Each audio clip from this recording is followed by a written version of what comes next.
Desde la trinchera franco-argentina al mundo. Orián Flecher. Internacionales en Maldita Suerte.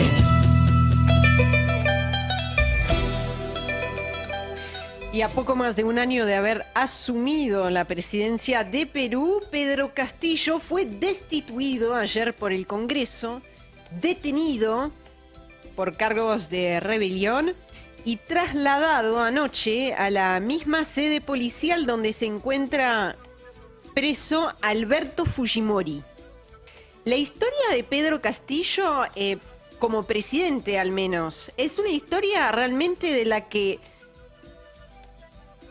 nadie esperaba, al menos en sus comienzos, ¿no? Y de la que todos conocían el final. Esta es un poco mi sensación, ¿no? Nadie esperaba que un tipo como Pedro Castillo accediera a la presidencia, pero una vez en el cargo, sí, muchos pudieron anticipar lo que finalmente vimos ayer.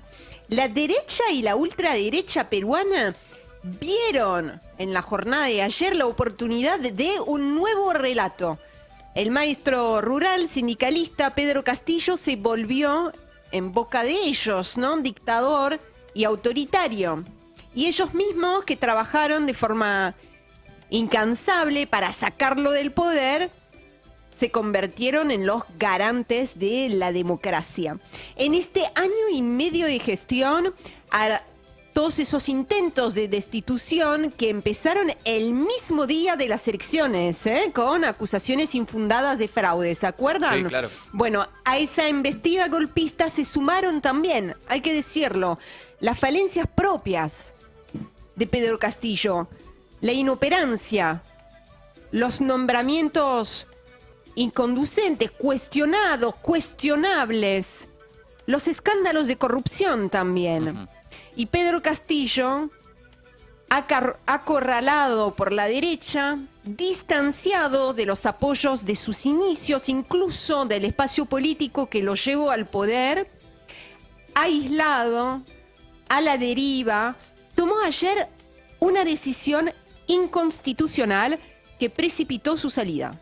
En atención al reclamo ciudadano, a lo largo y ancho del país, tomamos la decisión de establecer un gobierno de excepción orientado a restablecer el Estado de Derecho y la democracia, a cuyo efecto se dictan las siguientes medidas. Disolver temporalmente el Congreso de la República e instaurar un gobierno de emergencia excepcional.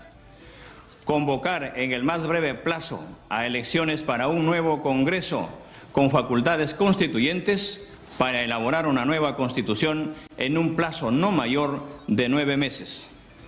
A partir de la fecha y hasta que se instaure el nuevo Congreso de la República, se gobernará mediante decretos ley.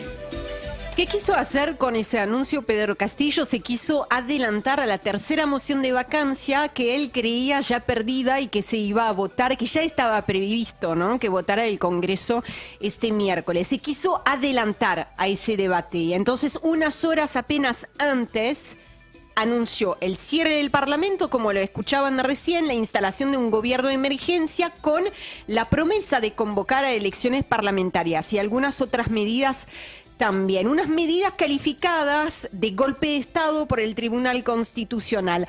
A contramano de lo que Pedro Castillo intentaba, esa misma decisión, ese mismo anuncio es lo que justificó finalmente la votación de ayer a la tarde en la que fue destituido.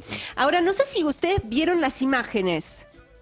A mí me parece que es interesante verlo, escucharlo, pero también verlo a Pedro Castillo. Le está quedando grande o mal, quería decir mal, el traje, y tal vez grande también en lo que es el horror, ¿no? Pero el traje de autócrata. No le va, no le calza, claro. Le tiemblan las manos.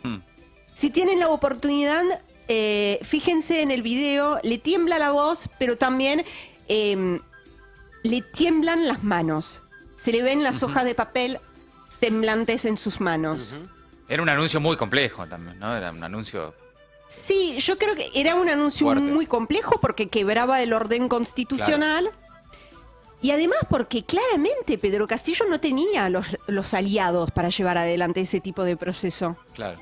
Ni tenía el apoyo de los militares, ni de la policía. De hecho, que sacaron enseguida un comunicado los militares, ¿no? O sea que ese intento de Pedro Castillo de disolver el Parlamento duró ¿cuánto? ¿3, 4 horas? Hasta que salió el comunicado del ejército y ahí terminó de alguna manera. Tampoco tenía el apoyo del establishment, lejos de tenerlo, de los empresarios, ni tampoco de los medios de comunicación. Digo, es una diferencia enorme con, por ejemplo, un autogolpe como el que hizo en su momento Alberto Fujimori, Claro. dictador, ¿no? Claro. En su momento. Es interesante, y ahí cierro el paréntesis y seguimos con la historia, pero yo me preguntaba cuando le escuchaba, obviamente hay la lectura política que venimos haciendo desde que asumió, hay lecturas, digamos, de distintas capas. También me pregunto a nivel más humano, ¿cuál sería la lectura psicológica, ¿no? De un hombre en ese cargo que en algún momento se siente apelado, llamado a romper el mismo orden constitucional que trataba de proteger. Porque eso fue el trabajo, digamos, de Pedro Castillo desde que asumió. Hubiera tenido que ser simplemente presidente, gobernar, pero lo que hizo todo el tiempo es tratar de evitar la embestida golpista Todo el tiempo a la defensiva, ¿no? de Claro. los sectores de la derecha y de la ultraderecha. Claro. Lo que significa, trató de defender cierto orden constitucional y también el voto, la voz del pueblo que se expresó en las urnas y que lo puso a él en ese cargo. Ayer, después de la destitución entonces de Pedro Castillo, la vicepresidenta Dina Boluarte, que había condenado la decisión de Pedro Castillo de cerrar el Congreso, juró ante el Pleno del Congreso como jefa de Estado, se convirtió entonces en la primera presidenta de la historia de Perú. Habló en el discurso que dio después de jurar de unidad de todos los peruanos y peruanas, habló de diálogo entre todas las fuerzas políticas, habló de tregua para lograr un gobierno de unidad nacional, habló de lealtad a la Constitución y también le dirigió un mensaje a aquellas que pusieron sus esperanzas en Pedro Castillo en su momento, los sectores postergados que lo auparon a la presidencia. Me comprometo ante el país a luchar porque los nadies, los excluidos, los ajenos tengan la oportunidad y el acceso que históricamente se les ha negado. ¡Que viva el Perú!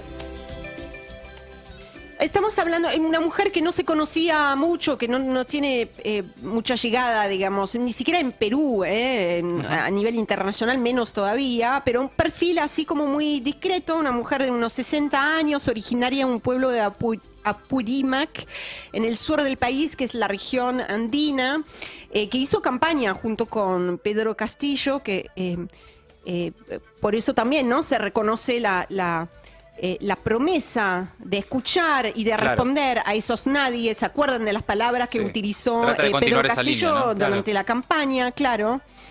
Al igual que Pedro Castillo, no tiene representación parlamentaria. Sí, y es una figura con mucho menos peso específico propio que el mismo Castillo. La pregunta es... ¿Cómo va a ser sin alianzas, sin peso propio, sin alianzas en el Congreso para mantenerse en ese lugar, ¿no? Muy difícil. De hecho, yo creo que hubo ahí un quiebre para Pedro Castillo, que siempre, desde el primer momento, tuvo que responder a los ataques de la derecha, pero hubo un momento clave en esa derrota, ese derrotero, que es cuando finalmente le soltó la mano el mismo partido que había apoyado su candidatura a la presidencia. Ahí ya perdió los apoyos parlamentarios que mínimamente le permitían, digamos, sostenerse en el cargo. Bueno, habrá que ver cómo efectivamente puede gobernar una persona que no tiene fuerza parlamentaria. Las promesas de cambio que hizo en su momento Pedro Castillo no se cumplieron, no se pudieron cumplir. La Asamblea Constituyente que se había prometido durante la campaña, que debía justamente, que apuntaba a cambiar el texto heredado de Alberto Fujimori, nunca vio la luz, tampoco se cumplió esa promesa, fue imposible. Todo lo que se le podía impedir a Pedro Castillo, la oposición se lo impidió, hasta incluso viajar al extranjero. Sí, me acuerdo. Hasta en las cosas más mínimas, sí, como viajar al extranjero para la asunción de un mandatario de la región. Sí, por eso me cuesta pensar que su sucesora pueda continuar mucho tiempo en el cargo. Es la incógnita hoy, Mati. No está claro qué podrá Boluarte, que no pudo en su momento Castillo. No está claro tampoco qué margen tiene hoy la dirigencia política en Perú. En muchos lugares del mundo, y con esto cerramos, pero se está viviendo, para no decir en todos los lugares del mundo, pero se está viviendo una grave, una profunda crisis de representatividad. Eso es algo que venimos hablando en el mundo entero, ¿no? En el mundo entero, en Estados Unidos, acá en la región, en Europa, hay ejemplos de sobra. Pero además en Perú hay un esquema de poder muy concentrado en las élites limeñas que ya tienen que ver con, además del problema de representatividad, de un problema estructural. Y eso ya no se cambia de un día para el otro, sino que requiere de una reforma tan profunda como el problema mismo. Así que Pedro Castillo ya no es presidente de Perú. Clarísimo, el panorama de Orián Flecher es maldita suerte. Un país unido por la radio.